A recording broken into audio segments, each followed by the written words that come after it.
Welcome back to Cooking with Ash. I am honored to be sharing this delicious Goja recipe with you all. Thank you so much Hema Singh Narain for this recipe request. This is the traditional old school way to prepare Goja. Our ancestors brought all these amazing recipes over from the motherland. Years after years, recipes, evolve and change. So some of us do remember the traditional old school way of preparing some of these recipes and the memories that was created while preparing these recipes. My purpose on this channel is to find these recipes and share it, so the legacy and the tradition will always be alive. I want the younger generation to know of our heritage and culture and keep it alive. So this is why you will find some of these amazing traditional recipes that pass down from generation to generation on my channel. I hope you guys enjoy this Goja recipe. To all my Hindu brothers and sisters that is celebrating Pagwa, I want to take this opportunity to wish you guys a happy Pagwa, and I hope you create this traditional way of making Goja.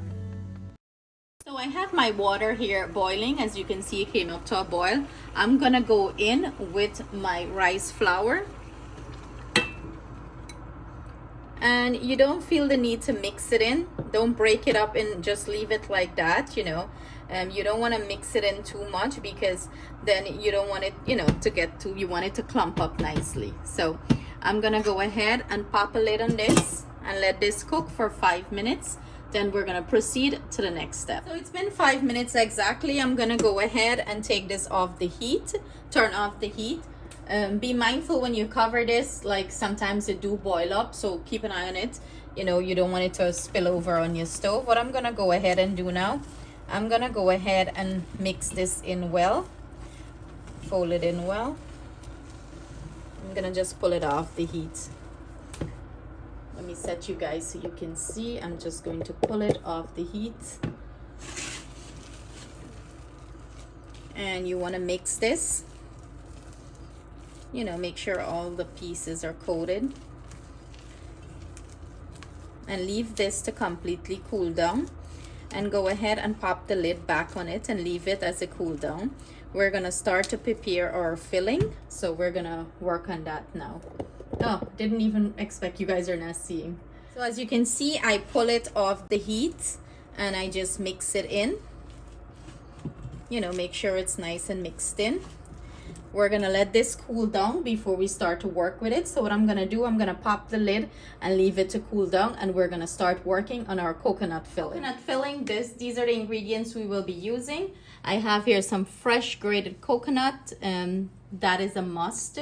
I have some brown sugar, you can use white sugar. I'm using some milk. I have here some nutmeg and cinnamon powder, and I'm using some mixed essence. You can substitute the mixed essence if you don't have access to it, with some vanilla, or you can use some almond essence. That goes great here too.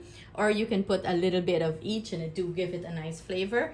I'm also using some butter, so let's prepare the filling. I have my pan here with the butter melt down. Traditionally they use ghee, but I love the butter better, so you can use ghee if you like. I'm gonna go in with our coconuts, and we're gonna start toasting this. Toasting some of the rawness out of the coconut. I'm gonna go in with my cinnamon and my nutmeg.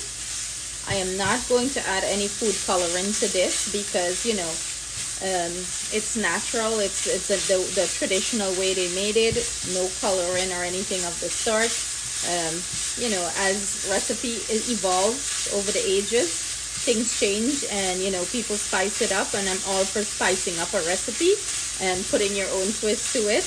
But today we're gonna try to stick to the traditional way here and go with the natural color of everything here. So you keep toasting the spices with the coconut. It's been toasting for about 6 minutes now, and I constantly stand here and turn it. You don't want to leave it and walk away and for it to burn. I'm gonna go in with our milk. Hear that sizzle. And I'm not making a lot of this. If you want to make a lot, you can go ahead, because pretty much it's only me gonna be eating this in the house, and I don't like to waste stuff. So you want to mix that in. Now I'm gonna go in with my mixed essence, and do bear in mind everything I'm using will be listed in the description box below for your convenience. Go ahead and mix that in.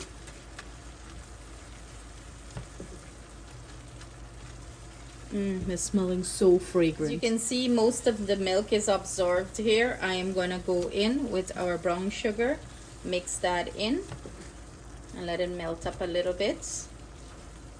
And then our filling is going to be ready. So I'm gonna come back and we're gonna work on the next step. So as you can see, most of the liquid absorbed out of this filling, and that's what we're looking for. It's rolling nice in the pan. So I'm gonna go ahead and turn off my heat and let this cool down while we work with our batter or dough. So this is what our Goja dough is looking like. I took it out of the pot. It's cooled down nicely. So now what I'm gonna go ahead and do, I'm gonna go ahead and work this until it's nice and smooth. Like if you're working with dough, you know, it's a little sticky right now, but if it's too sticky, you can just put a little bit of oil on your fingers, or you can just take some of the rice flour, you know, and work it. But as you work it, it becomes less sticky, as you can see here, and that is perfect for me. So we're gonna work this until we have a nice smooth dough. If it's too dry, just dump your hand in little water and work it, you know, because sometimes it could get dry out on you. So I just want you guys to have all the options. So I'm going to keep working it until I achieve the consistency I am looking for. So I need it as much as I want it to. It's nice and smooth. I'm just going to let it rest. I have it in a lock shape here. I'm just going to let it rest about a few minutes or so, 5 minutes. And I'm going to cover this with a damp piece of paper towel so it doesn't dry out. So I'm gonna go ahead and portion this out to the size I'm looking for. You can make them smaller, bigger, you know, however you like it. Go ahead and roll it up like in a ball, like if you're gonna roll roti. Roll them out. And keep them covered all time with a damp piece of paper towel. It don't have to be a perfect circle, okay?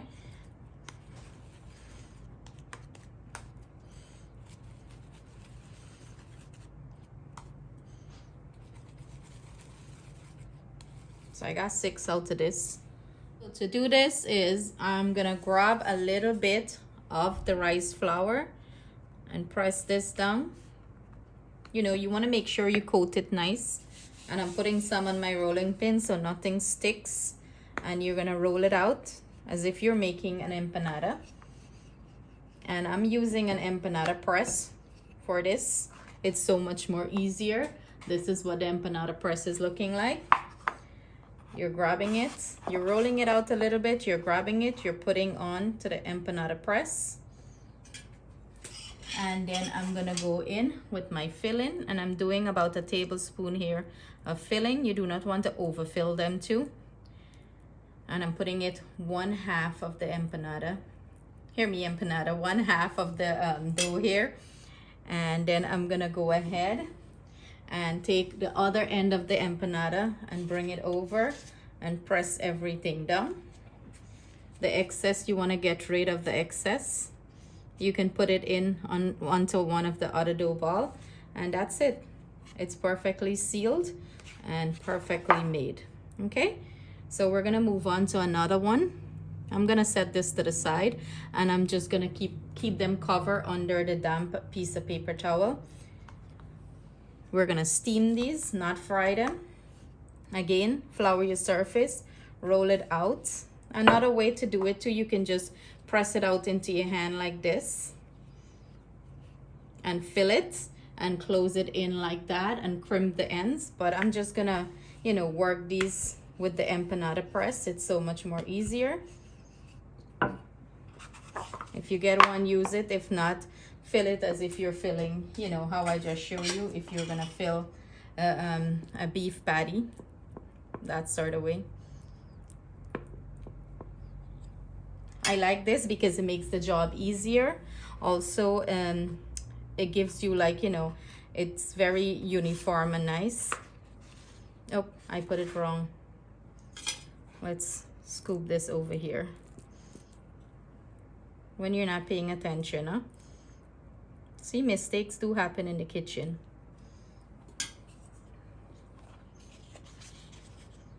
So you want to press it down, get rid of the excess, and you're good to go.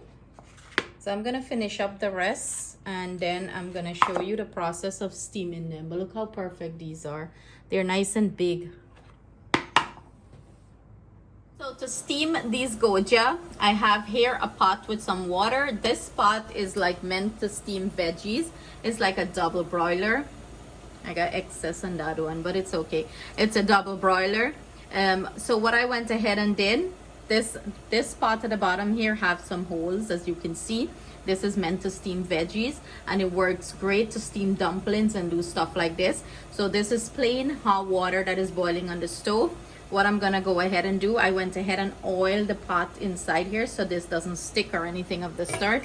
I'm gonna go ahead and place that there, and then I'm gonna go in with my lid and cover this and let this steam on medium to low heat for 10 minutes. And in 10 minutes, I'm gonna show you, I'm gonna let it cool down, and then I'm gonna come back and show you guys what it's looking like. So I'm doing two at a time because the pot is not big enough. So I have 6, so I have 4 more to go. So 10 minutes later, and this is what it's looking like. Voila. Get away smoke. I'm trying to brush the smoke away from you guys. But 10 minutes later, this is what it's looking like. And I am going to go ahead and remove this, and I'm gonna finish up the next set. But look how beautiful and moist that is looking. You have to make sure this cool down, because if you take it, like, try to go break it now, it's gonna fall apart on you. So let it cool down. I'm gonna place crave my runga brock the thing right away. So this is what our finished goja is looking like after it's been completely cooled down.